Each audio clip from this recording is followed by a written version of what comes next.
মাহফিলে যাবেন, ওলামা ইকরামদের সুন্দরভাবে কথা বলার পরিবেশ তৈরি করে দেবেন। আজারি ভাই গতকালকে ধাক্কা ধাক্কি করে মাহফিলে উঠছে, কয়েকজনকে লাঠি দিয়ে পিটাইয়া আহত কইরা তারপরে ওনাকে স্টেজে নেওয়া লাগছে। কেন? একজন আলেম আসবে, চতুর্দিকে সাইড দেবে, একটু ছবি তোলার জন্য, সেলফি তোলার জন্য, একটু ওনার সাথে মুসাফা করার জন্য যেই পরিমাণে কষ্ট আপনারা দেন, এটা করলে উনি প্রোগ্রামগুলো করবে কিভাবে? কথা বলে না কেন? ভালোবাসা দূর থেকেই সুন্দর, কথা কয় না? ভালোবাসা দূর থেকে সুন্দর। আপনারা আল্লাহর জন্য মিজানুর রহমান আজারীকে ভালোবাসেন, ডক্টর মিজানুর রহমান আজারীও আল্লাহর জন্য আপনাদেরকে ভালোবাসেন। উনি আমাদের রত্ন, ওনার যত্ন করতে হবে, কথা বলেন ঠিক কিনা? এজন্য ডক্টর মিজানুর রহমান আজারী আগামীতে যেই প্রোগ্রামগুলো করবেন, কেউ সেলফি তোলার জন্য ভিড় করবেন না, ওনার সাথে মুসাফা করে ওনাকে কষ্ট দিবেন না। উনি নিজে আজকে ফেসবুকে পোস্ট করেছেন যে আপনাদের আবেগকে আমি শ্রদ্ধা সম্মান দেখাই, কিন্তু এইভাবে যদি আপনারা আমার সাথে ঠেলাঠেলি করেন, আমার একটা দুর্ঘটনা ঘটতে পারে, আমার ক্ষতি হতে পারে। এখন যেই ভালোবাসা ক্ষতি করে, সেই ভালোবাসা তো ভয়ঙ্কর, কথা কোন ঠিক কি না? আপনার ভালোবাসাতে বক্তা ধাক্কা মেরে ফেলে দিচ্ছেন, তাহলে তো হবে না। তো এইরকম ভাই যাদের আবেগ আছে, আবেগের সাথে বিবেক দিয়ে কাজ করবেন। আলেম যদি বলে ভাই চুপ করেন, চুপ হয়ে যাবেন। বক্তা যদি বলে ভাই সবাই বসেন, বসে পড়বেন। এই যে আমাদের কথায় ওটা বসা যদি আপনারা বন্ধ করতে পারেন, তাহলে আমাদের এই কথাগুলো শুনে আপনারা আমল করবেন, এই বিশ্বাস আমাদের হবে। কিন্তু বক্তার আধা ঘন্টা 20 মিনিট ওয়াজ শুনে চলে গেলেন, কি বুঝলেন আপনি 20 মিনিটে? কি বুঝলেন? ওয়াজ করবে 1.5 ঘন্টা, 1.5 ঘন্টার ওয়াজ কি 20 মিনিটে বোঝা যায়? অনেকে বলে হুজুর ওয়াজ করেন, যদি জমে আমি আসি। কেউ বলে হুজুর আজকে সেই ওয়াজ করবেন ফাটাফাটি, ওয়াজ কি ফাটাফাটি হয়? তাহলে তো অ্যাম্বুলেন্স নিয়ে আসা লাগবে। আবার অনেকে কয় ওয়াজ করে হুজুর আজকে কাঁপিয়ে দিবে, আমি কি ভূমিকম্প কাঁপাইতে আসছি? তো ওয়াজ তো কাঁপাকাঁপি ফাটাফাটি না। কোরআনের কথা ধীরে স্থির ভাবে শুনতে হবে। স্মার্ট জামান, তরুণ যুবক, তোমাদেরকে ভদ্র হওয়া লাগবে। একজন আলেমের প্রতি শ্রদ্ধা ভালোবাসা থাকা ভালো, কিন্তু তাই বলে ভালোবাসার নামে তাকে ধাক্কা দিয়ে ফেলা দেবেন, তার গাড়ির সামনে যা ভিড় করবেন, ঠেলাঠেলি করবেন। 1 ঘন্টা লাগছে ওনার মঞ্চে পৌঁছাইতে, আবার সেখান থেকে নেমে গাড়ি পর্যন্ত যাইতে 1 ঘন্টা লাগছে। অনেক কষ্ট পেয়েছি আমরা, আগামীতে ওনাকে কষ্ট দেব না। আল্লামা সাইদি হুজুরকে আমরা হারিয়েছি, আমাদের মন বলে আগামীতে এই দেশে আল্লামা সাইদির যোগ্য উত্তরসূরি হিসেবে ডক্টর মিজানুর রহমান আজারী ভাইকে যেন আল্লাহ কবুল করেন। একটু জোরে বলুন আমিন। এজন্য ওনার প্রোগ্রামগুলো বাস্তবায়ন করার জন্য সবাইকে সহযোগিতা করতে হবে। প্রত্যেকটা শ্রোতাকে স্বেচ্ছাসেবকের ভূমিকা পালন করা লাগবে, ওনার যেন কষ্ট না হয়। উনি আসবেন, বুঝাবেন, কি বলবেন, সেই মেসেজগুলো নেওয়ার চেষ্টা করবেন। গতকালকে উনি জাতীয় ঐক্যের কথা বলেছেন, সূরা আলে ইমরান থেকে চমৎকার বক্তব্য দিয়েছেন, কথা বলে ঠিক না? লক্ষ লক্ষ মানুষ তার মাহফিলে, লিল্লাহিল তাকবীর। এই আকর্ষণ কোরআনের আকর্ষণ। আল্লামা লুৎফর রহমান হুজুর মারা গেছেন, উনি বলেছিলেন মিজান আসবে বীরের বেশে, আল্লাহু আকবার কর। উনি বলেছিলেন, কিন্তু তিনি আজহারীর ফিরে আসা দেখতে পারলেন না, উনি মারা গেছেন। উনি বারবার বলতেন আমার ছেলে আজহারী আসবে বীরের বেশে, হেরে যাবে তোমাদের হিংসা, জিতে যাবে আমাদের ভালোবাসা। কোন ষড়যন্ত্র করে আজহারীকে কোরআনের ময়দান থেকে তোমরা বাহিরে রাখতে পারবে না। আবারও আসবে আজহারী, এসেছে। আল্লাহু আকবার বলেন। এই সুযোগ আল্লাহ তাআলা আমাদেরকে দিয়েছেন, এজন্য আমরা আলেমদেরকে ভালোবাসবো কলিজা দিয়ে। তিনি যা বলবেন, উনি যদি বলে ভাই কেউ মুসাফা করবেন না, দয়া করে আমার হাত মুসাফা করার জন্য বা সেলফি তোলার জন্য কেউ কষ্ট দিবেন, বাস সবাই সরে যান, ওনাকে যাওয়ার জন্য পরিবেশ তৈরি করে দেন, জায়গা বের করে দেন, উনি ওনার মতো যান। যে গাভী দুধ দেয় তার যত্ন করা লাগে, কথা কয় না? কথা কয় না? আর যদি আপনি ভালো মতো খাইতে না দেন, যত্ন না করেন, দুধ দেবে? এটা বোঝা লাগবে। আল্লাহ বোঝার তৌফিক দান করুন। জোরে বলুন আমিন। কষ্ট হয় আপনাদের? কষ্ট হয়। এজন্য আমার বিশ্বাস আমার আপনারা কষ্ট দেবেন না। একজন নড়াচড়া করবেন না, নড়াচড়া করবেন না। 12:30 বাজলে উঠবেন। যদি ওয়াজ 12:30টার পরে ভালো না থাকে, ভালো না লাগে, আমাকে বলবেন, আপনার বিকাশ নাম্বারে যাতায়াত খরচ আমি দিয়ে দেব। আমাকে কথা বলতে দেন। চলুন আলোচনা শুরু করুন। আমার ভাইয়েরা, আমার আল্লাহ রাব্বুল আলামিন বলেন قد أفلح المؤمنون। তাহলে সূরা আল মুমিনুন আল্লাহ তাআলা তার হাবিবের উপরে কোন প্রেক্ষাপটে কোন সময় নাজিল করেছেন সেই নাজিলের শানে নজুল জানার দরকার আছে না নাই? নাজিলের প্রেক্ষাপটটা জানার দরকার আছে না নাই? নবীজির প্রিয় সাহাবী হযরত ওমর ফারুক রাদিয়াল্লাহু তাআলা বলেন, আমি মৌমাছির গুনগুন আওয়াজ শুনলাম, ডানে তাকাই মৌমাছি নাই, বামে তাকাই মৌমাছি নাই। নবীজির চেহারা মোবারকের দিকে তাকায় দেখি নবীজি ফিসফিস করে কি যেন তিলাওয়াত করতেছেন। হযরত ওমর ফারুক দেখে বলেন, আমার বোঝার বাকি রইল না, আসমান থেকে নবীজির উপরে কোরআনুল কারীম নাজিল হচ্ছে আর বিশ্ব নবী কোরআনুল কারীম রিসিভ করতে ব্যস্ত। বলুন সুবহানাল্লাহ।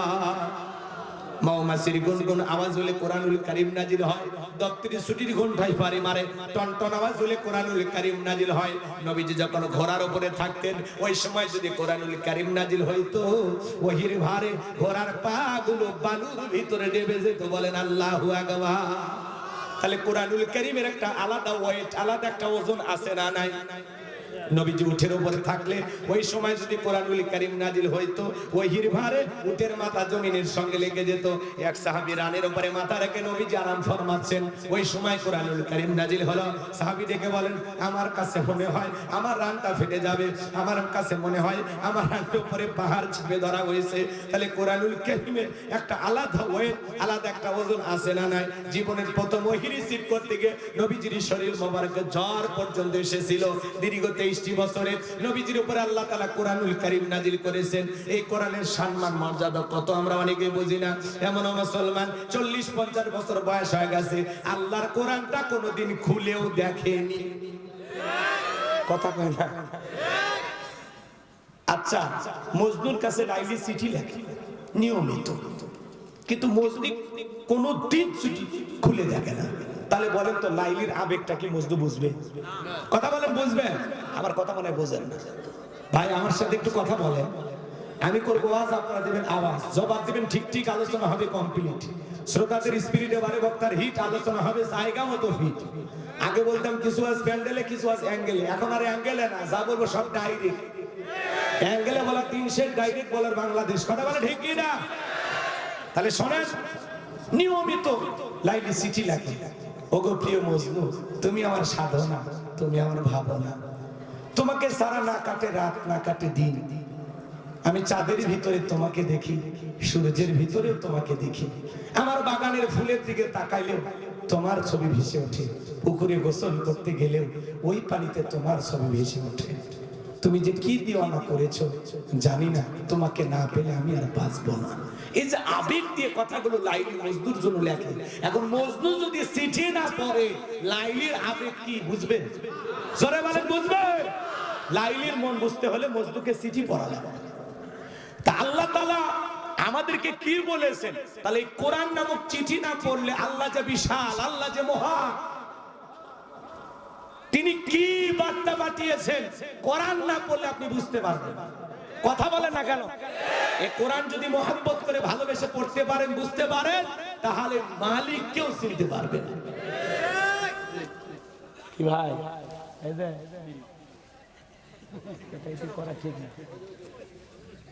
হ্যাঁ, টাকাগুলো মসজিদে নিয়ে যাবো। কষ্ট হচ্ছে আপনাদের? বিরক্ত হয়েছেন আমার কথা? তাহলে আল্লাহর কোরআনটা পড়বো তো ইনশাআল্লাহ, সবাই পড়বো তো ইনশাআল্লাহ। 8টি পদ্ধতিতে নবীজির উপরে কোরআনুল কারীম নাজিল হয়তো, বলতে গেলে লম্বা সময় লাগবে, এত কথা আমরা বলবো না, সংক্ষিপ্ত কথা। হযরত ওমর ফারুক ডেকে বলেন, নবীজির কোরআনুল কারীম রিসিভ করা শেষ হয়ে গেল। বিশ্ব নবী সাহাবায়ে কেরামদের দিকে মুখ করে ডেকে বলেন, আমার সাহাবীরা, এই মাত্র আসমান থেকে জিবরাইল এসে আমার উপরে সূরা আল মুমিনুনের 10টি আয়াত কারিমা নাযিল করে জানায় দিয়ে গেলেন, নবী গো, এই 10টি আয়াতের ভিতরে আল্লাহ পাক তার আদরের মুমিন বান্দাদের জন্য 7টি কোয়ালিটি নিয়ে আলোচনা করেছেন, 7টি গুণাবলী নিয়ে আলোচনা করেছেন। কোন মুমিন যদি এই 7টি গুণে গুণান্বিত হতে পারে, 7টি গুণকে তার জীবনটাকে সাজাইতে পারেন, আমার আল্লাহ রাব্বুল আলামিন বলেন, উলাইকা হুমুল ওয়ারিসুন আল্লাযীনা ইয়ারিসুনাল ফিরদাউস হুম ফিহা খালিদুন। আমার আল্লাহ বলেন, তারা উত্তরাধিকারী হবেন জান্নাতুল ফিরদাউসের, সেখানে তারা চিরকাল বসবাস করবেন। আমার আল্লাহ কোনোদিন তাদেরকে জান্নাত থেকে বের করে দিবেন না। চিৎকারে মেরে বলুন সুবহানাল্লাহ। আপনার আমার টার্গেট জান্নাত না জাহান্নাম? কারা কারা জান্নাতে যেতে চান দুই হাত তুলে আল্লাহকে দেখান। আল্লাহ আমাদের সবাইকে জান্নাতুল ফেরদাউসের ওয়ারিস হিসেবে কবুল করুন। জোরে বলুন আমিন। আরেকবার জোরে বলেন আমিন। আরো একবার বলেন আমিন। জান্নাতে যেতে হলে 7টা গুণাবলী, 7টা আঙ্গুল দেখান, 7টা। জোরে বলেন জান্নাতে যেতে হলে কয়টি কাজ? 7টি। জোরে বলেন কয়টি? আরো জোরে। জোরে হলো না। একটু মিছিল করো, অভ্যাস করো, সামনে মিছিল করো, রাগ করে। শোনেন, বাবা মারা গেলে ওয়ারিশ সূত্রে সন্তান যেরকম বাবার সম্পত্তির ভাগ পায়, কোন মুমিন যদি এই 7টি গুণ দিয়া নিজের জীবনটাকে সাজাইতে পারে, আমল করতে পারে, আল্লাহ বলেন সে হবে জান্নাতুল ফেরদাউসের ওয়ারিশ, উত্তরাধিকারী। তার নামে জান্নাতুল ফেরদাউসে জায়গা বরাদ্দ থাকবে। চিৎকার মেরে বলেন সুবহানাল্লাহ। ভাইয়েরা আমার, তাহলে বলেন তো একটু জানার দরকার আছে না নাই? সেই 7টা গুণাবলী কি কি? আমি কি বলবো? শোনেন শোনেন আমার ভাইয়েরা, আল্লাহ তাআলা আমাদেরকে ভালোবেসে মুসলমানের ঘরে জন্ম দিয়া জান্নাতের রাস্তায় একটু আগায়া দিয়েছে। সুবহানাল্লাহ বলবেন না? পৃথিবীর শ্রেষ্ঠ ধর্ম ইসলাম ধর্মের মানুষ বানায়া জান্নাতের রাস্তা আরেকটু আগায়া দিয়েছে। এরপরে পৃথিবীর শ্রেষ্ঠ কিতাব কুরআনুল কারীম দান করে জান্নাতের রাস্তা আরেকটু আগায়া দিয়েছে। এরপরে আখিরি নবীর আখিরি উম্মত বানায়া জান্নাতের রাস্তা আল্লাহ তাআলা আরেকটু আগায় দিয়েছে। এখন একটু আমল করলেই জান্নাত। সেটুকু আমল করার দরকার আছে না? করব তো ইনশাআল্লাহ। আর এই 7টা গুণাবলীতে স্পেশাল ভাবে 4 নাম্বার গুণাবলীতে যুবকদের ওয়াজ আছে। যুবক, তোমাদের মনের অবস্থাটাকে আমি বুঝি, একটু অপেক্ষা করো, একেবারে নিরাশ হইবা না। তোমাদের জন্য স্পেশাল কিছু আলোচনা মাথার মেমোরিতে সেভ করা আছে, সময় মতো ডাউনলোড দিয়ে শোনায় দেব। কথা কয় না? হয়তো বা তোমাদের আলোচনা 1 ঘন্টা 2 মিনিট পরে শুরু হবে। মা বোনেরা যারা আসছেন নিরাশ হবে না, আপনাদেরও আলোচনা হবে। কারণ মা বোনেরা ঠিক পুরো দুনিয়া ঠিক, ঘরে শান্তি বাইরেও শান্তি। কথা কন। মা বোনদেরকে আলোচনার মাধ্যমে হালকা একটু সাইজ করা দরকার আছে না? অনেক মা বোন ভালো, কিন্তু 2-1টা বেকার যেগুলো আছে ওগুলো সোজা করবে আলোচনার মাধ্যমে। এই জন্য অপেক্ষা করেন, আপনাদের জন্য কথা হবে ইনশাআল্লাহ। এবার চলুন ভাইয়েরা আমার, নবীজি তখন সাহাবায়ে কেরামদের সামনে তেলাওয়াত করে শুনিয়ে দিলেন। আমার আল্লাহ রাব্বুল আলামিন বলেন, ক্বাদ আফলাহাল মুমিনুন। আমার আল্লাহ বলেন অবশ্যই মুমিনেরা সফল। অলরেডি মুমিনেরা সফল। সফল হয়েছে তারা, ঈমান এনেছে যারা। আল্লাহু আকবার। ক্বাদ আফলাহাল মুমিনুন, অবশ্যই মুমিনেরা সফল। অলরেডি মুমিনেরা সফল। সফল হয়েছে তারা, ঈমান এনেছে যারা। আল্লাহু আকবার। শোনেন শোনেন, আমরা মনে করি ক্ষমতা পাইলে সফল, টাকা থাকলে সফল, যশ খ্যাতি থাকলে সফল, এরাই বুঝি সফল। নায়ক, সুপারস্টার, সেলিব্রিটি এরা বুঝি সফল না। এটা সফলতার মাপকাঠি না। সফলতার মাপকাঠি হলো ঈমান আনবে যারা, সফল হতে পারবে তারা। ঈমানদাররা তো দুনিয়াতেও সফল, আখিরাতেও সফল। সুবহানাল্লাহ। বর্তমান পৃথিবীর সবচেয়ে ক্ষমতাধর ব্যক্তির নাম হলো ডোনাল্ড ট্রাম্প। কথা কয় না? আমেরিকার 47তম প্রেসিডেন্ট হলেন ডোনাল্ড ট্রাম্প। আমেরিকা আজ পর্যন্ত তাদের ইতিহাসে কোন নারীকে তাদের প্রেসিডেন্ট বানায়নি। আমরাও আগামীতে সিদ্ধান্ত নেব, আর যাই হোক, এই দেশে কোন নারীকে আমরা প্রধানমন্ত্রী বানাবো না। এই দেশের পুরুষ প্রধানমন্ত্রী কারা কারা আছেন একটু হাত তুলে দেন। লিল্লাহি তাকবীর। নারীদের দেখার দিন শেষ, আগামীতে পুরুষের বাংলাদেশ। যে দলেরই নেতা হোক, আমাদের পুরুষ অভিভাবক দরকার। কথা ক্লিয়ার? চলে। মেয়েদের রাগ বেশি, জেদ বেশি, অভিমান বেশি। দেখেন না, বাড়িতে স্বামীর সাথে ঝগড়া লাগে, হাড়ি পাতিল ভেঙে ফেলে দেয়, স্বামী তুলে আছাড় মারে। নারীরা যদি একবার শান্তির জায়গা পায়, জীবন চলে যাবে, জায়গা ছাড়বি না। আর নারীরা ওদেরকে যদি একটু অশান্তি দেন, ও পুরো দেশে অশান্তির আগুন জ্বালায় দেবে। কথা কোন ঠিক? যিনি ছিলেন চলে গেছেন, আমাদেরকে দুঃখের সাগরে ডুবি যায়। কি ভালো আছে আমাদেরকে সারা আমরা জানি না, আমরা কি ভালো রেখেছিলাম। কথা কয় না? আচ্ছা, একটু বললে কি আপনারা মন খারাপ করবেন না তো? আর যদি বলেন না হুজুর মন খারাপ করবো, তাহলে বাদ দিই। বলবো। উনি মাঝে মাঝে কল দিয়ে আমাদের খোঁজ খবর নেন। আমি দেশের কাছে আছি, চট করে ঢুকবো।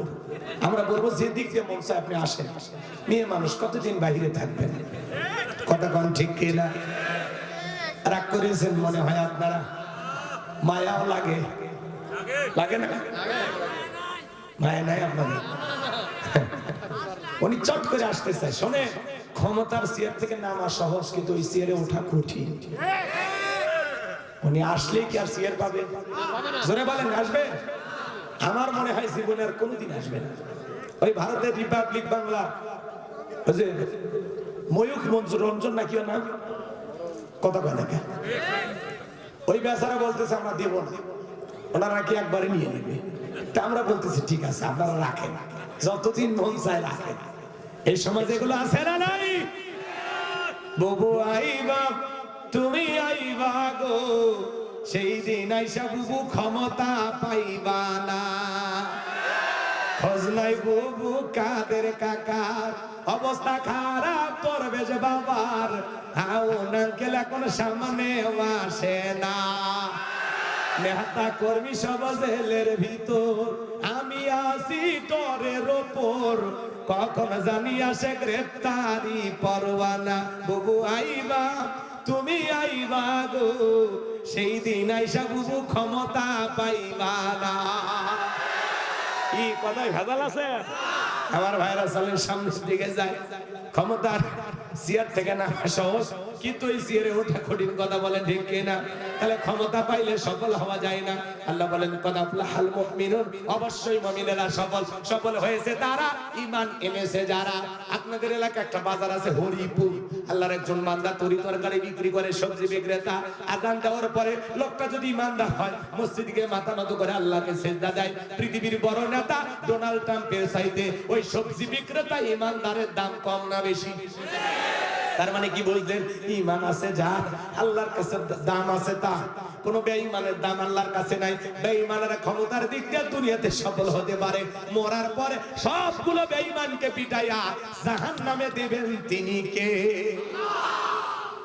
ওই রাশিয়ার প্রেসিডেন্ট বলেন, ভারতের দাদা বলেন, এরা যতই ক্ষমতার দিক দিয়ে শক্তিশালী হোক না কেন, মরার পরে সবগুলো বেঈমানকে পিটাইয়া আল্লাহ জাহান্নামে দেবেন।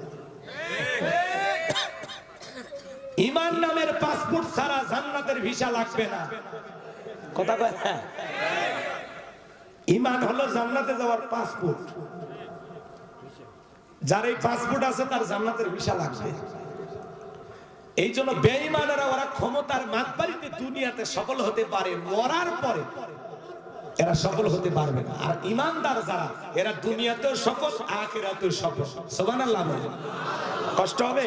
তাহলে আমি বলবো সফল হয়েছে কারা? আপনারা বলবেন ঈমান এনেছে যারা। ভাই, আপনার চেহারা কালো হোক, ফর্সা হোক, লম্বা হন, খাটো হন, ধনী হন, গরিব হন, তাতে কোনো সমস্যা নাই।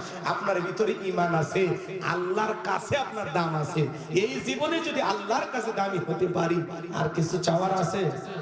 তাহলে আমি বলবো সফল হয়েছে কারা? আপনারা বলবেন ঈমান এনেছে যারা। বলতে পারবেন না? তাহলে বলেন সফল হয়েছে কারা? আরেকবার, সফল হয়েছে কারা? এক নাম্বার আয়াতে বললেন কদ আফলাহাল মুমিনুন, অবশ্যই মুমিনেরা সফল। সফল হয়েছে তারা, ঈমান এনেছে তারা। এবার 7টা গুণাবলীর 1 নাম্বার শুরু হচ্ছে। এদিকে খেয়াল করেন, একজন অমুসলিম জোহরের নামাজের পূর্বে ঈমান গ্রহণ করেছে, ওই ব্যক্তির উপরে জোহরের সালাত আদায় করা কি নফল না ফরজ? তার মানে কি বুঝলেন? ঈমান আনার পরে মুমিন জীবনের সবচাইতে গুরুত্বপূর্ণ ইবাদতের নাম হলো সালাত। আল্লাহ যখন মুমিনদের 7টি কোয়ালিটি নিয়ে আলোচনা করলেন, 1 নাম্বার সালাত দিয়ে শুরু করলেন। কিয়ামতের ময়দানে সর্বপ্রথম আল্লাহ তাআলা নামাজের হিসাব নেবেন। যুবক, কথা বলবো না? আমার ভাইয়েরা, মুমিন বান্দার 1 নাম্বার গুণাবলী, আমার আল্লাহ রাব্বুল আলামিন বলেন আল্লাযীনা হুম ফি সালাতিহিম খাশিউন। মুমিন বান্দার 1 নাম্বার গুণাবলী, যারা নিজেদের সালাত বিনয়ের সহিত, নম্রতার সহিত, আল্লাহর ভয় নিয়ে আদায় করে। আপনি আমি যখন সালাত আদায় করব, অন্তরে ভয় থাকতে হবে কার? আয়াতের ব্যাখ্যায় তাফসীরকাররা লিখেছেন, তাফসীর ইবনে কাসির থেকে বলতেছি, অন্তরের ভিতরে সুচিন্তা, দুশ্চিন্তা, কুচিন্তা, বিবির কথা, সংসারের কথা, ব্যবসা বাণিজ্যের কথা, দুনিয়াবি কোনো চিন্তা ভাবনা মনের মধ্যে রাখা যাবে না। একবারে টেনশন মুক্ত নিয়া, আল্লাহর ভয় নিয়ে মসজিদে গিয়ে সালাত আদায় করা লাগবে। আপনি আমি যখন মসজিদে ঢুকবো, অন্তরে ভয় থাকতে হবে কার? ইয়া আইয়ুহাল্লাযীনা আমানুত্তাকুল্লাহ, হে ঈমানদারগণ আমি আল্লাহকে ভয় করো, হাক্কা তুকাতিহি, ভয় করার মতো ভয় করো। কিভাবে সালাত আদায় করবেন? হে যুবক, মনোযোগ দিয়ে কথাগুলো শুনে যাও। নবীজি কিভাবে সালাত আদায় করতেন? আম্মা জান আয়েশা ডেকে বলেন, নবীজি নামাজের ভিতরে এত লম্বা সময় ধরে দাঁড়িয়ে থাকতেন, মাঝে মাঝে তাকায় দেখতাম নবীজির পা মোবারক ফুলে উঠেছে। এই পৃথিবীতে সবচাইতে দীর্ঘ সময় নামাজে দাঁড়িয়ে থাকতেন মুহাম্মদ রাসূলুল্লাহ সাল্লাল্লাহু আলাইহি ওয়াসাল্লাম। আম্মা জান আয়েশা ডেকে বলেন, নবীজি এত লম্বা সময় রুকু করতেন, সিজদা করতেন, মাঝে মাঝে মনে হয় নবীজি আর কোনোদিন সিজদা থেকে মাথা উঠাবেন না। আম্মা জান আয়েশা ডেকে বলেন, নবীজি একদিন রাতের বেলায় দেখি সিজদা নিয়ে এত কান্না করেছেন, কাঁদতে কাঁদতে সিজদার জায়গাটা পর্যন্ত ভিজে গেছে। নবীজি সিজদা থেকে যখন মাথা উঠাইলেন, আম্মা জান আয়েশা জিজ্ঞাসা করেন, নবী এত কান্না কেন করেছেন, কি হয়েছে আপনার? আমার নবী ডেকে বলে, আয়েশা আমি তো আমার জন্য কাঁদি না, আমি কাঁদি আমার গুনাহগার উম্মতের জন্য। আমি আল্লাহর কাছে কেঁদে কেঁদে বলি, আল্লাহ আমার গুনাহগারে উম্মতের গুনাহগুলো মাফ করে দাও, আমার গুনাহগার উম্মতকে ওই কঠিন জাহান্নামের আগুন থেকে মুক্তি দাও। চিৎকারে মেরে বলুন আল্লাহু আকবার। নবীজি আপনার আমার গুনাহ মাফের আশায় আল্লাহর কাছে যদি সিজদা দিয়ে কান্না করেন, আমরা হলাম মূল ভিকটিম, মূল আসামি, মূল অপরাধী। আমরাই তো পাপী বান্দা, কথা বলেন ঠিক কি না? পাপীর ঘরের পাপী, জীবনটা তো গুনাহ করে পাপ করে শেষ করে দিলাম। তাহলে বলেন তো বাজান, নিজেদের পাপের কারণে, নিজেদের গুনাহর কারণে আল্লাহ তাআলার কাছে সিজদা দিয়ে কান্না করার দরকার আছে না নাই? 5 ওয়াক্ত সালাত, এটা তো ডিউটি, এটা তো আদায় করাই লাগবে। 5 ওয়াক্ত সালাত আদায় করা নফল না ফরজ? একটু জোরে বলবেন বাজান। হে ভাই, খালি মসজিদ সুন্দর করলে হবে না, আজকের ওয়াজ শুনে ঈমানটাও সুন্দর করবেন। একটু শোনেন, সামনে গেলে মজা পাবেন, ভালো করে বোঝার চেষ্টা করবেন, গভীর মনোযোগ দিয়ে কথাগুলো শ্রবণ করার চেষ্টা করবেন। 5 ওয়াক্ত সালাত আদায় করা এটা রবের বাধ্যতামূলক ওয়াদার। নিজেকে মুসলমান দাবি করলে 5 ওয়াক্ত সালাত আপনাকে অবশ্যই আদায় করাই লাগবে। 5 ওয়াক্ত সালাত আদায় করবেন, পাশাপাশি গভীর নিশীথে রাতের 1টা 2টা 3টার দিকে ওইটা বিবির ভালোবাসা ত্যাগ কইরা, আরামের বিছানা ত্যাগ করে, ঠান্ডা পানি দেয়া ওযু বানায়া নিরালাই নিবৃত্তিতে জায়নামাজে দাঁড়িয়ে যাওয়া দরকার আছে না নাই? এই নামাজ দুনিয়ার কাউকে দেখানোর জন্য নয়, এই নামাজ হলো একমাত্র কার জন্য? قل إن صلاتي ونسكي ومحياي ومماتي لله رب العالمين। সূরা আনাম আয়াত নাম্বার 162। আল্লাহ রাব্বুল আলামিন জানিয়ে দিলেন, নবীজি আপনি বলুন, আমার নামাজ, আমার কুরবানি, আমার জীবন, আমার মরণ লিল্লাহি রাব্বিল আলামিন, আসমান জমিনের প্রতিপালকের জন্য। তাহলে মুমিন জীবনের সব ইবাদত হবে আল্লাহ তাআলাকে রাজি খুশি করার জন্য। কথা বলেন ঠিক কি না? আপনি নিরালাই তাহাজ্জুদের জায়নামাজে দাঁড়িয়ে গেছেন, আল্লাহ রাব্বুল আলামিন বলেন, ওয়াল্লাযীনা ইয়াবিতুনা লিরাব্বিহিম সুজদান ওয়া কিয়ামা, যারা রাত্রি জাগরণ করে আমি আল্লাহকে সিজদা দেয়, আমি আল্লাহর জন্য দণ্ডায়মান হয়ে যায়। যারা তাহাজ্জুদের সালাত আদায় করে, আল্লাহ তাদের মর্যাদা বাড়িয়ে দেয়। আল্লাহু আকবার বলেন। এই তাহাজ্জুদের নামাজ দুনিয়ার কাউকে খুশি করার জন্য নয়, এটা হলো আল্লাহকে পাওয়ার জন্য। ওই তাহাজ্জুদের জায়নামাজে ফিসফিস করে সিজদায় লুটিয়ে পড়ে যা বলেন, আপনার এই ফিসফিস আওয়াজ আল্লাহর আরশে পৌঁছে যায়। আল্লাহ শেষ রাত্রিতে প্রথম আসমানে আসে, ডাইকা বলে, কে আছো গুনাহগার? গুনাহ করছো, অন্যায় করছো, অপরাধ করছো, আমি আল্লাহর কাছে মাফ চাও, আমি আল্লাহ তোদের জীবনের গুনাহগুলো মাফ করে দেব। দুনিয়াতে অপরাধী খোঁজা হয় জেলখানা নেওয়ার জন্য, আর আপনার আমার আল্লাহ কত দয়ালু, আল্লাহ তার অপরাধী বান্দাকে খোঁজে মাফ করে দেওয়ার জন্য।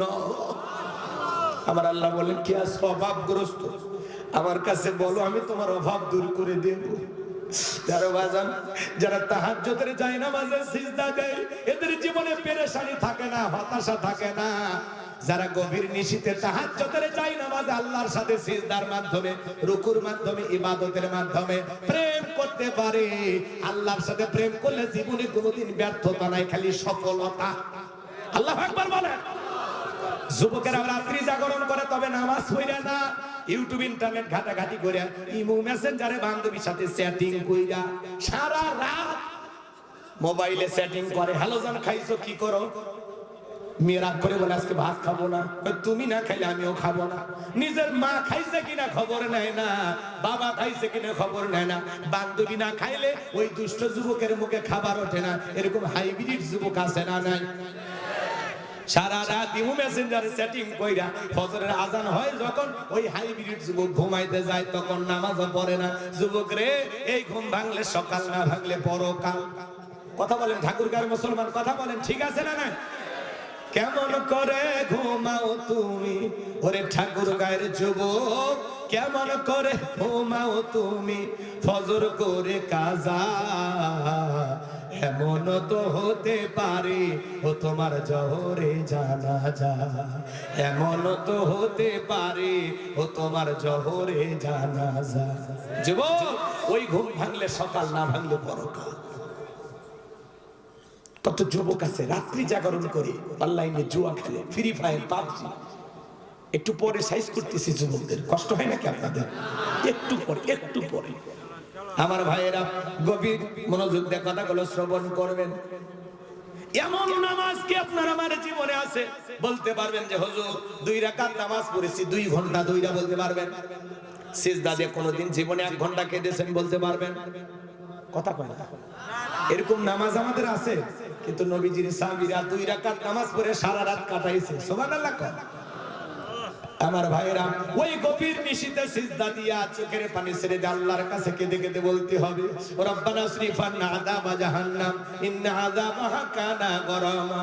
হে আমাদের রব, ওই কঠিন ভয়ঙ্কর যন্ত্রণাদায়ক আগুন থেকে আমাদের মুক্তি দাও। ওই জাহান্নামের আযাব শাস্তি সহ্য করার ক্ষমতা আমাদের নাই। ইন্নাহা সাআত মুস্তাকাররা ওয়া মুকামা। সূরা ফুরকানে আল্লাহ পাক জানিয়ে দিলেন, নিশ্চয়ই আবাসস্থল হিসাবে, বসতির জায়গা হিসাবে ওই জাহান্নাম কত না নিকৃষ্টতম একটা স্থান। জাহান্নাম সুখের জায়গা না, ওইটা হলো যন্ত্রণার কারখানা। আল্লাহ রাব্বুল আলামিন বলেন, ইন্না জাহান্নামা কানাত মিরসাদা লিত্তাগিনা মাআহা লাবিসিনা ফিহা আহকাবা লা ইয়াযুকুনা ফিহা বারদাউ ওয়ালা শারাবা ইল্লা হামিমান ওয়া গাসসাকা। জোরে কর নাউযুবিল্লাহ। আরেকটু জোরে কর।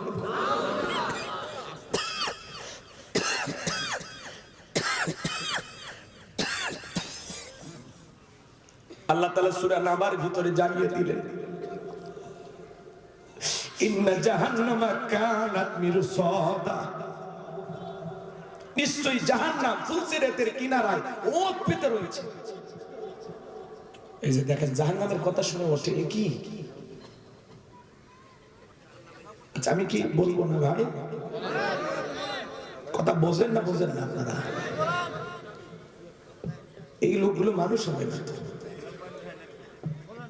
শোনেন, শিকারি ধরার জন্য যেমন ফাঁদ পাতা হয়, জাহান্নামের ফুলসিরাতের কিনারায় জাহান্নাম ওত পেতে রয়েছে। আল্লাহর অবাধ্য নাফরমান গুনাহগার বান্দাদের থাকার আবাসস্থল হলো এই জাহান্নাম। এখানে যারা যাবে যুগের পর যুগ বসবাস করবে। একজন মানুষ জাহান্নামে কত দিন থাকবে, কত লক্ষ বছর, কত কোটি বছর থাকবে, আল্লাহ ছাড়া, এই এলেম, এই জ্ঞান দুনিয়ার কেউ জানে না। ওই জাহান্নামের আগুনে জ্বলতে জ্বলতে মানুষের চেহারাগুলো পুরে কয়লার মতো কালো হয়ে যাবে। জাহান্নামের আগুন কারো দেহে যদি লাগে, মনে হয় কলিজাটা পুরে ছাই হয়ে যাবে। এই দুনিয়ার আগুনের চাইতে জাহান্নামের আগুনের পাওয়ার 70 গুণ বেশি। 3000 বছর জ্বালায়া জাহান্নামের আগুনের কালার কৃষ্ণ বড় অন্ধকার রাত্রির মতো কালো। ওই জাহান্নামের আগুনে যারা জ্বলবে, চেহারাটা কয়লার মতো কালো হয়ে যাবে। ওই জাহান্নামের আগুনে পুড়তে পুড়তে জ্বলতে জ্বলতে জাহান্নামীর যখন ক্ষুধার্ত হয়ে যাবে, আল্লাহর কাছে বলবে আল্লাহ খাবার দাও, খাবার দাও। জাহান্নামের তলদেশে এক ধরনের ফলের চাষ করা হবে, জাক্কুম, কাঁটাযুক্ত ফল। এই ফলটা যখন জাহান্নামীদেরকে খাইতে দেওয়া হবে, ওই ফলটা পাওয়া মাত্র জাহান্নামীরা যখন গলার ভিতরে দেবে, গলার মাঝামাঝি ফলটা আটকে যাবে, ভেতরেও যাবে না, বাহিরেও আসবে না। যত গলা নাড়াচাড়া করবে কাঁটাগুলো ফুটবে আর ফুটবে। জাহান্নামীরা তখন চিৎকার মেরে ডেকে বলবে আল্লাহ এ কেমন ফল খাওয়াইতে দিলা, ভিতরেও যায় না, বাহিরেও আসে না। যত গলা নাড়াচাড়া করে কাঁটাগুলো ফোটে, এই যন্ত্রণা তো আমরা সহ্য করতে পারি না। আল্লাহ জাহান্নামী বান্দাকে এই ফল খাইতে দিয়েছেন ক্ষুধা মিটানোর জন্য না, জাহান্নামী বান্দার শাস্তি আরো বেশি বাড়ানোর জন্য। মানুষগুলো তখন চিৎকার মারবে আর দেখে বলবে আল্লাহ পানি দাও, পানি দাও। ওরা মনে করবে পানি খেলে মনে হয় সরে যাবে। এইবার পানি পানি বলে যখন চিৎকার মারবে, আমার আল্লাহ তাআলা ডেকে বলেন লা ইয়াযুকুনা ফিহা বারদান ওয়ালা শারাবা, তাদেরকে মিনারেল ওয়াটার দেওয়া হবে না, ঠান্ডা কোনো পানি দেওয়া হবে না। যে পানি পান করে জাহান্নামী তার বুকের জ্বালা তৃষ্ণাকে নিবারণ করতে পারে, কেমন পানি দেওয়া হবে? ইল্লা হামিমা ওয়া গাসসাকা, এমন উত্তপ্ত ফুটান্ত গরম পানি দেওয়া হবে যা পুষ ব্যতীত কিছুই নয়। ও ঠাকুরগাঁও জেলার বাবাজিরা, ডেকের ভিতরে বড় বড় ফোড়া হয়, ফাটায় দিলে ভিতর থেকে কি বের হয়? পুষ। হাসপাতাল থেকে সংগ্রহ করে দেবে, এক গ্লাস খাবেন 50,000 টাকা, 1 লাখ দিলে খাবেন। কথা বলেন খাবেন? শুনে ঘৃণা লাগতেছে, সি সি হুজুর এটা কি খাওয়া যায়? এটা কি খাওয়ার মতো জিনিস? কথা তো গোলাম রব্বানির না, গোলাম রব্বানির বাবারও না। আল্লাহ তাআলা সূরা নাবার 25 নম্বর আয়াতের মধ্যে স্পষ্ট জানিয়ে দিলেন ইল্লা হামিমা ওয়া গাসসাকা, এমন উত্তপ্ত খরচ, এমন উত্তপ্ত ফুটান্ত গরম পানি তাদেরকে পান করানো হবে যা পুষ ব্যতীত কিছুই নয়। ওই পুষওয়ালা দুর্গন্ধওয়ালা পানি যখন জাহান্নামী পান করবে, জাহান্নামী ব্যক্তির লারি হুড়িগুলো গলে গলে পিছনের রাস্তা দিয়ে বের হয়ে যাবে। ওই পানি চেহারার সামনে নিলে চেহারাটা ঝলসে যাবে, দেখের গোস্তগুলো খসে খসে পড়বে। জাহান্নামের সর্বনিম্ন শাস্তি একজোড়া পায়ে জুতা পরিধান করে দিয়ে থাকবে। ওই জাহান্নামের জুতা পরার কারণে পাতার মগজগুলো টকবক করে গলে নাক মুখ কান দিয়ে বের হয়ে যাবে। ওই জাহান্নাম সুখের জায়গা না, জাহান্নামের 1 ইঞ্চি জায়গা ফাঁকা নাই যার মধ্যে আগুন নাই। দরিয়া নামের এমন একটা খাবার দেওয়া হবে যা না পুষ্টি যোগাবে না ক্ষুধা মেটাবে। ওই কঠিন ভয়ঙ্কর জাহান্নামের ভিতরে আল্লাহ মানুষকে বিভিন্ন রকমের শাস্তি দিবে। বাজান জাহান্নাম নিয়ে আলোচনা করলে 3 ঘন্টা আলোচনা করে শেষ করা যাবে না। আমি তো আপনাদেরকে বোঝানোর জন্য 2-1টা কথা বলতেছি। বলেন তো বাজান ওই জাহান্নামের শাস্তি ঘটেছে না ঘটবে? জোরে কর। আল্লাহ তাআলা সতর্ক করে দিয়েছেন, সাবধান করে দিয়েছেন, বলে দিয়েছেন যে বান্দা এইভাবে জাহান্নামীদেরকে শাস্তি দেওয়া হবে, বিদায় সাবধান হও, সতর্ক হও, এখনো নিজেকে জাহান্নামের আগুন থেকে বাঁচাও। কথা বলে ঠিক কিনা? আমরা যেন নিজেদেরকে জাহান্নামের আগুন থেকে বাঁচাইতে পারি, জান্নাতের রাস্তায় পরিচালিত করতে পারি, সিরাতাল মুস্তাকিমের রাস্তায় পরিচালিত করতে পারি, এই জন্য আল্লাহ তাআলা অগ্রিম এই বার্তা, এই মেসেজটা পাঠিয়ে দিয়েছে। তাহলে বলেন তো বাজার জাহান্নাম থেকে বাঁচার জন্য মালিককে সিজদা দেওয়ার দরকার আছে না? জোরে বলেন দরকার আছে না নাই? আমার ভাইরা আমি লম্বা করব না। আল্লাহ রাব্বুল আলামিন আমাদের সবাইকে জাহান্নামের আগুন থেকে মুক্তি দিন। জোরে বলুন আমিন। আরেকটু জোরে করুন আমিন।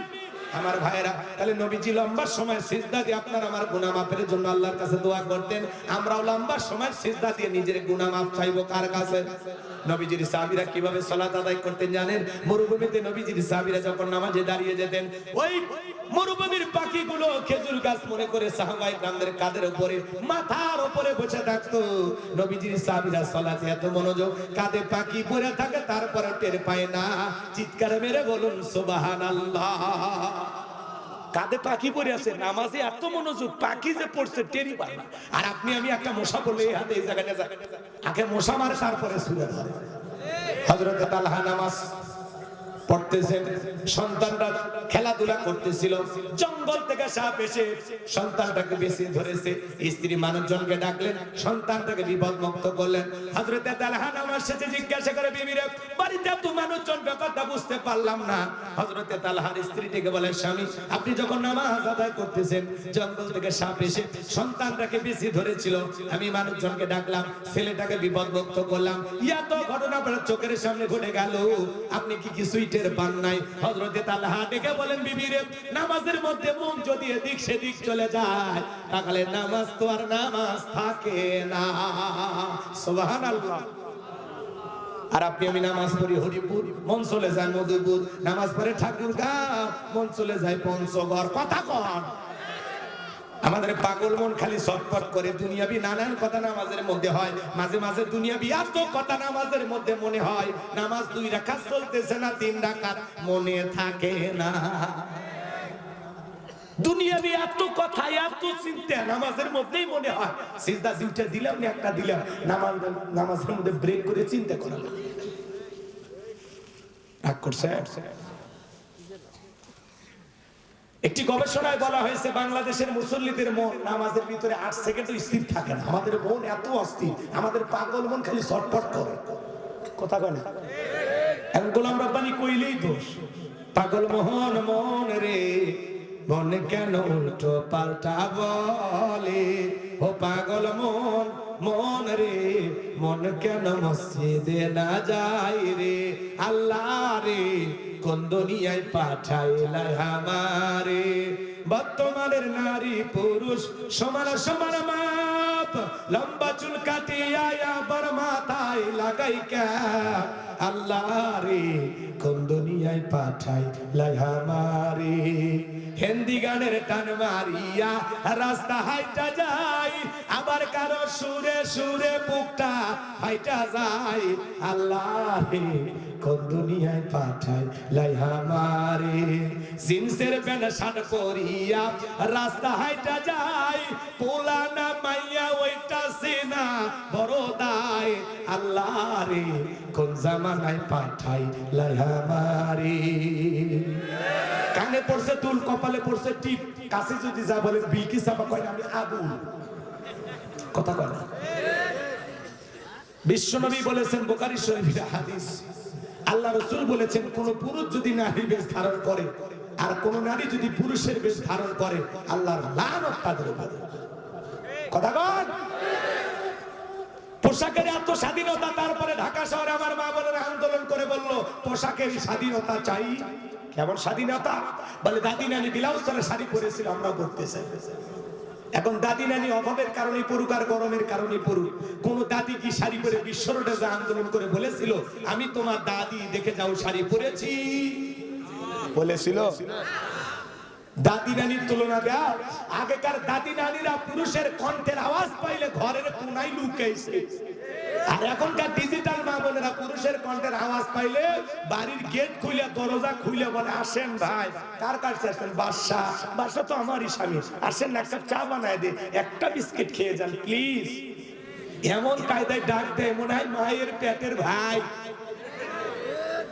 বলেন তো, একটা অপরিচিত পুরুষ এসে বাড়ির দরজায় ডাকলে দেখা করা যায় না হারাম? আর কি নরম সুর, প্লিজ একটা চা খেয়ে যান, আমি কিন্তু ভালো চা বানাইতে পারি।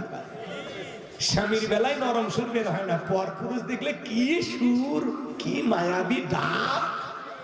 কথা কন। মা বোন যারা অসম কিশোর মা সাবধান। ওই বোনেরা পোশাকের স্বাধীনতার নামে অর্ধলঙ্গ হতে চায়, নগ্নতাকে সরিয়ে দিতে চায়। এটার 95% মুসলমানের বাংলাদেশ। এই দেশে কোনো অশ্লীলতাকে মেনে নেওয়া হবে না, নগ্নতাকে মেনে নেওয়া হবে না। কথা বলে ঠিক না? যেই বোনেরা পোশাকের স্বাধীনতার নামে ব্লাউজ ছাড়া শাড়ি বললো, এমন কায়দায় শাড়ি পরেছে পুরো পিঠটা ফাঁকা রাখছে, মনে হয় আর্জেন্টিনার ব্রাজিলের ফুটবল ম্যাচ হবে। এরা হলো নির্লজ্জ বেহায়া। ওদেরকে আমরা বলতে চাই, পোশাকের স্বাধীনতার নামে যদি বেহাপানা করতে মনে চায়, যেই দেশে পোশাক ছাড়া মানুষ বসবাস করে পাসপোর্ট ভিসা লাগাইয়া ওই দেশে চলে যাও। বাংলাদেশের একটা কুকুরও তোদের মতো অসভ্য বেহায়া নারীর জন্য কান্নাকাটি করবে না।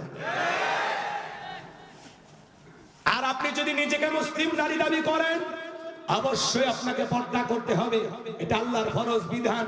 অকরনা ফি বুয়ুতিকুন্না ওয়ালা তাবাররাজনা তাবাররুজাল জাহিলিয়াতিল উলা, নারীরা তোমরা ঘরের ভিতরে অবস্থান করো, খবরদার জাহিলিয়াতের যুগের মেয়েদের মতো নোংরা অশ্লীল পোশাক পরে নিজের দেহকে প্রদর্শন করো না।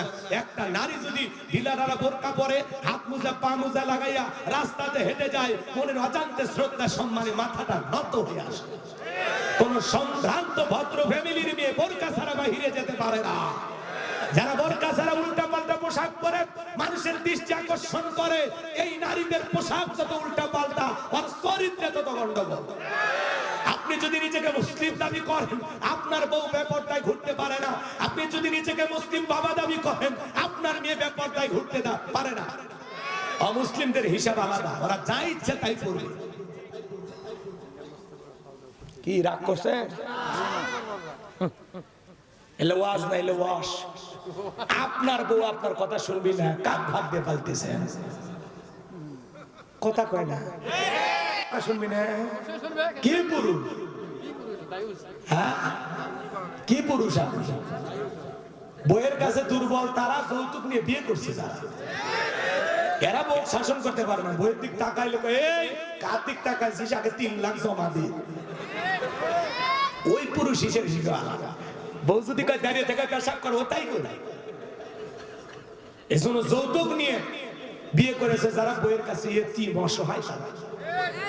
পুরুষ যদি হয়ে থাকো, বইয়ের মহারানা আদায় করে বিয়ে করে ঘরে নিয়ে আসবা। পুরুষ পুরুষ মহারানা দেওয়া ফরজ, কথা কন ঠিক কিনা? আর উল্টো যারা যৌতুকের দাবি করে, বউরে পিটাইয়া শ্বশুর বাড়ির থেকে যারা জোর করে যৌতুক দাবি করে, এরা হলো ছোট লোক। কাঁচা পায়খানা খাওয়া যেমন হারাম, কন্যা পক্ষের কাছ থেকে জোর করে যৌতুক দাবি করা তেমনি হারাম। যৌতুক না খায় ওইটা খান। কি খুব লাগছে? লাগুক, পরে ব্যথা এমনি সেরে যাবে। কষ্ট হয় নাকি আপনাদের? মা বোনদের জন্য আলোচনা হওয়ার দরকার আছে না নাই? একটু অপেক্ষা করেন, বাজার সামনের দিকে যায়। আমি যে কথা বলতে চাচ্ছিলাম, তাহলে নামাজের মধ্যে দাঁড়ায়া আমাদের মন খালি ছটফট করে, দুনিয়াবি কথা মনে হয়। কথা বলেন ঠিক কিনা?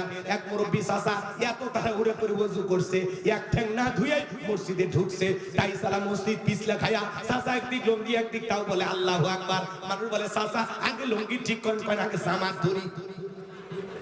আসুন না এরকম তাড়াহুড়ো করে নামাজ পড়ে, 2 মিনিটে 2 রাকাত শেষ। জোহরের 4 রাকাত সুন্নাত, ইমাম আর মুসল্লি একসাথে নিয়ত বেঁধেছে। ইমামের 2 রাকাত হওয়ার আগে মুসল্লির 4 রাকাত শেষ। হুজুর জিজ্ঞাসা করেছে, চাচা মিয়া আমার 2 রাকাত হয় না, আপনার 4 রাকাত? বলে হুজুর আপনাদের চর্চা কম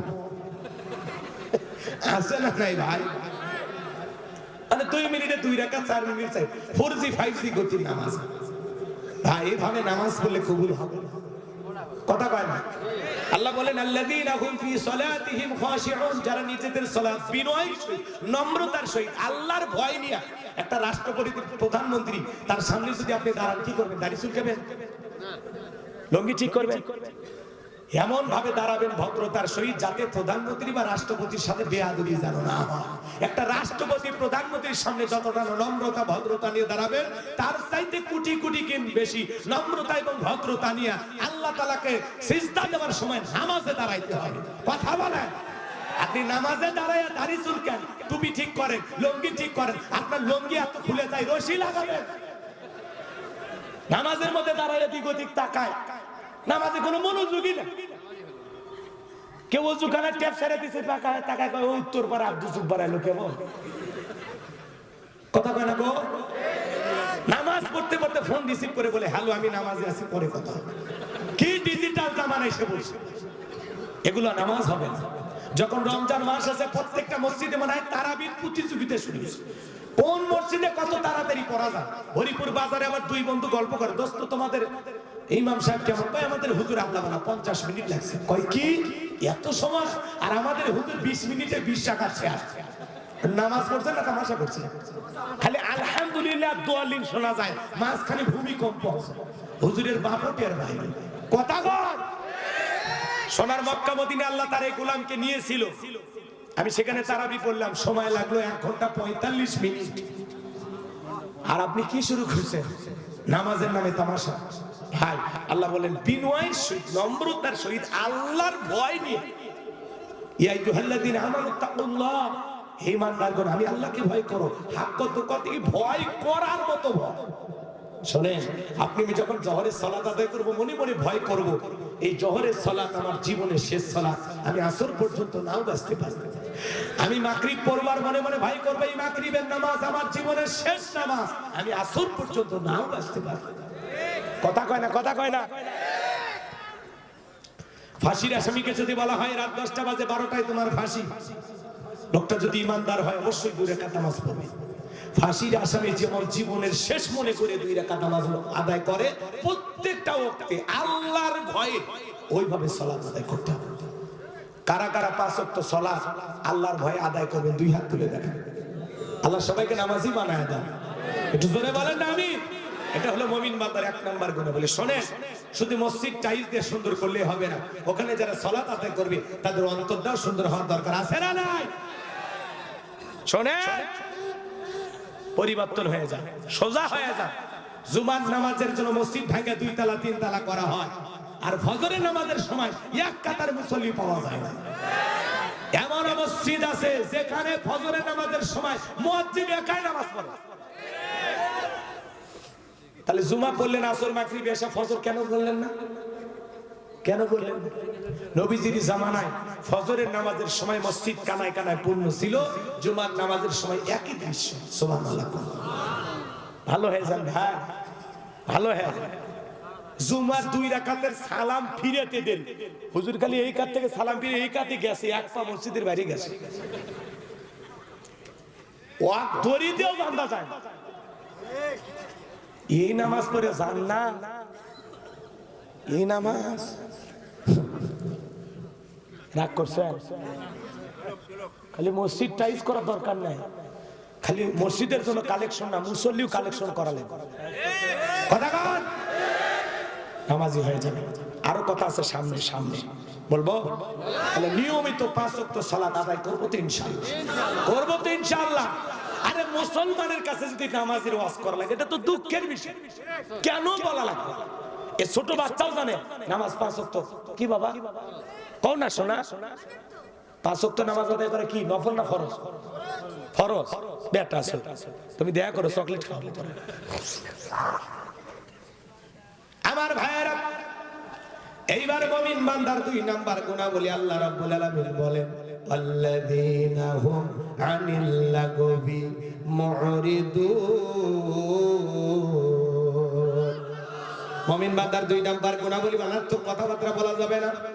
এক জায়গায় বসে চায়ের কাপে ঝড় তোলে, অমুক খারাপ তমুক খারাপ, এ ভালো না সে ভালো না, মনে হয় গীবত কমিটির সভাপতি সেক্রেটারি বসে গেছে, কথা কয় না মনে হয়। এই যে এক জায়গায় বসে আপনি যে আজে বাজে অনেক পেশাল পারেন, কেন? আপনার জবানের প্রত্যেকটা কথা হিসাব আল্লাহ তাআলার কাছে একদিন দিতে হবে। মা ইয়ালফিজু মিন কাউলিন ইল্লা লাদাইহি রাকিবুন আতীদ। বান্দা এমন কোন কথা বলে না যে কথা রেকর্ড করার জন্য আমার ফেরেশতারা নাই। আপনার জবানের প্রত্যেকটা কথার জবাব একদিন আল্লাহ তাআলার কাছে দিতে হবে। এজন্য জবান দিয়ে যা খুশি তাই বলা যাবে না, অমুক খারাপ তমুক খারাপ। এ ভাই, মানুষের সমালোচনা করে কি লাভ? নিজের আত্মসমালোচনা করে, নিজের জীবনেই তো তুলুটি দিয়ে ভরা। আমি তো নিজের পাপের আর গুনাহের টেনশনে ঘুমাইতে পারি না, মানুষকে নিয়ে ভাবার সময় আছে, কথা কয় না।